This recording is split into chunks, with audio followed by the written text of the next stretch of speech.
March 8, 2014. 1:19 in the morning. High above the sea, a wide-body airliner cruises north toward Beijing, its lights blinking against a black ocean. On board are 239 people, passengers asleep under blankets, crew moving quietly through the cabin, two pilots in the glow of the cockpit. Everything is normal. The weather is clear. Then the plane reaches the invisible line where Malaysian airspace ends and Vietnamese airspace begins, and control radios a routine handover. The reply comes back calm. Malaysian 370. 38 seconds later, the plane vanishes from civilian radar. It does not crash. It does not call for help. It simply disappears. And more than a decade later, we still don't know why. It should have been the most ordinary flight in the world. Malaysia Airlines, Flight 370, pushes back from the gate in Kuala Lumpur just after midnight, bound for Beijing, about 5.5 hours away. 227 passengers, 12 crew, 14 nationalities, most of them Chinese. In command is the captain, one of the airline's most experienced pilots, with more than 18,000 hours in the air. Beside him, a young first officer. The takeoff is smooth, the climb is normal. For 40 minutes, everything is textbook.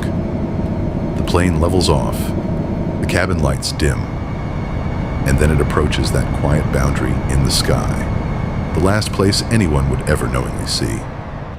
Flight 370.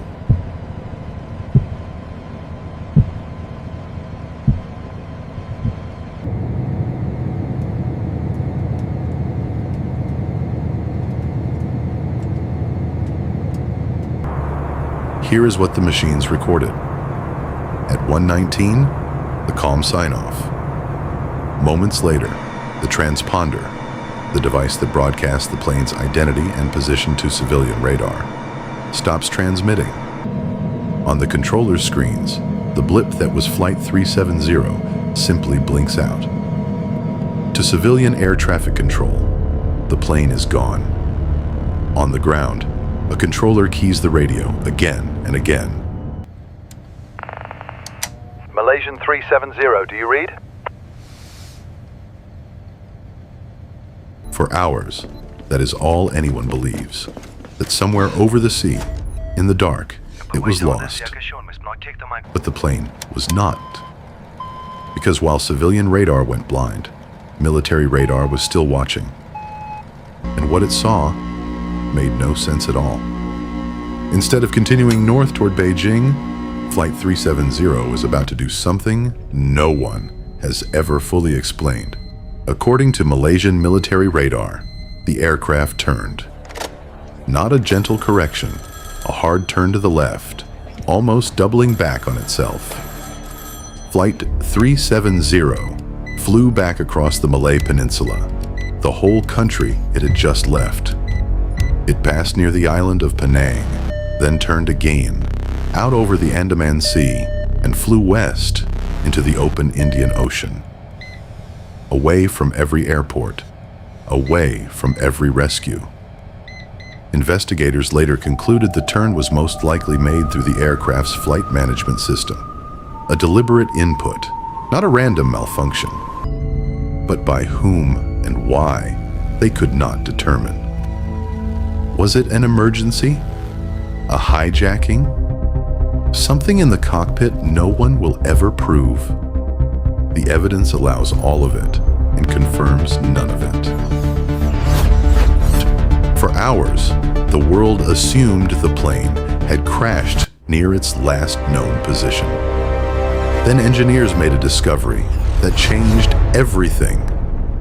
A communications satellite operated by a company called Inmarsat had been quietly exchanging automatic signals with the aircraft.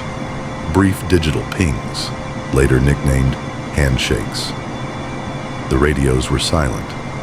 The transponder was dark. But this system kept answering once an hour, like a faint heartbeat. When the engineers traced how long those handshakes had continued, one of them realized what it meant. The plane kept flying for 7 more hours. 7 hours, long after it vanished. By analyzing the timing and frequency of those signals, engineers calculated 2 vast arcs where the aircraft could have been. One curved north, across land. The other swept south, deep into the remote southern Indian Ocean, one of the emptiest, deepest, most isolated stretches of water on the planet. The data pointed south, toward nothing.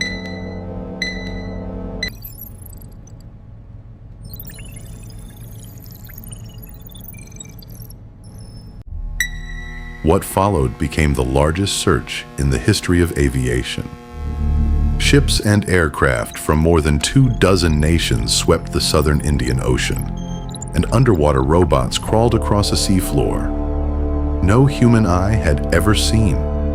Hidden mountains and trenches, miles down. They searched an area the size of a country. For over a year, they found nothing. Then, in July 2015, on a beach on Reunion Island, thousands of kilometers away, a piece of debris washed ashore. A section of wing, encrusted with barnacles. Testing confirmed it came from a Boeing 777. In the years after, more fragments reached the shores of Africa, carried by the currents. The sea was returning pieces of Flight 37. Oh. But never the fuselage, never the black boxes, never the answer. The official 2018 report reached an uncomfortable conclusion. Investigators could not determine what caused the disappearance.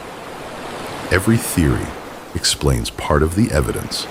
None explains all of it. Search efforts have restarted, paused, and restarted again. But as of today, the main wreckage has never been found. 239 people boarded a routine flight to Beijing and simply never arrived. We know when they vanished. We know roughly where. We still don't know why. The case remains open. If this story stayed with you, subscribe. Every week we open another case the world couldn't solve. Next, a ship found drifting in perfect condition in the mid-Atlantic. Every sail set, a meal still on the table, and not a single soul aboard. The mystery of the Mary Celeste.